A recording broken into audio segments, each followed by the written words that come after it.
T'en penses quoi de la ceinture de force, même à ce genre de charge? Pour moi, j'en mets uniquement si je veux faire un PR parce que je trouve que mes lombaires n'ont jamais été aussi forts depuis que je m'entraîne sans. C'est une question que j'ai reçue par rapport à la story que j'ai postée hier et je trouve très intéressant de développer ça avec vous. Donc la première question qu'il faut se poser, c'est de savoir quelle est l'utilité de la ceinture de force.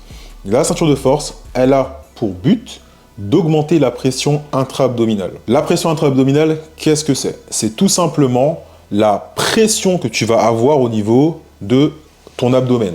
Et pour augmenter cette pression au niveau de ton abdomen, tu vas devoir faire dans un premier temps ce qu'on appelle le bracing. Le bracing, ça va consister à prendre une inspiration abdominale. Donc on va remplir notre abdomen d'air et non pas la partie supérieure de notre thorax. Ok, vraiment une respiration abdominale. En faisant cela, on va augmenter du coup la pression qu'on a au niveau de notre abdomen.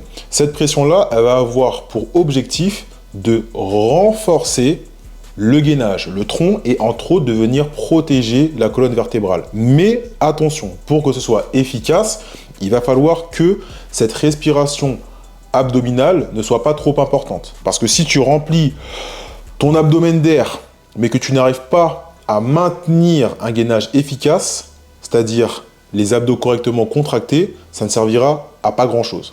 Donc c'est important d'avoir un juste milieu. Je remplis mon abdomen d'air, j'abaisse ma cage thoracique et je viens contracter mes abdos, mais de manière efficace. Parce que des abdos qui sont trop étirés avec un abdomen trop gonflé, ce sera pas des abdos qui seront correctement gainés. Okay? Donc ça, c'est vraiment important de le comprendre. Il faut aussi voir un petit peu ton abdomen comme un ballon. Tu imagines que on est là, on a un ballon, de ce côté-là, on a les abdominaux, et de l'autre côté, on va avoir la colonne vertébrale. Si ce ballon est très peu gonflé, tu comprends bien que tes abdominaux sont très proches de ta colonne. Donc, qu'est-ce qui se passe? La pression qui va être exercée sur ta colonne sera plus importante.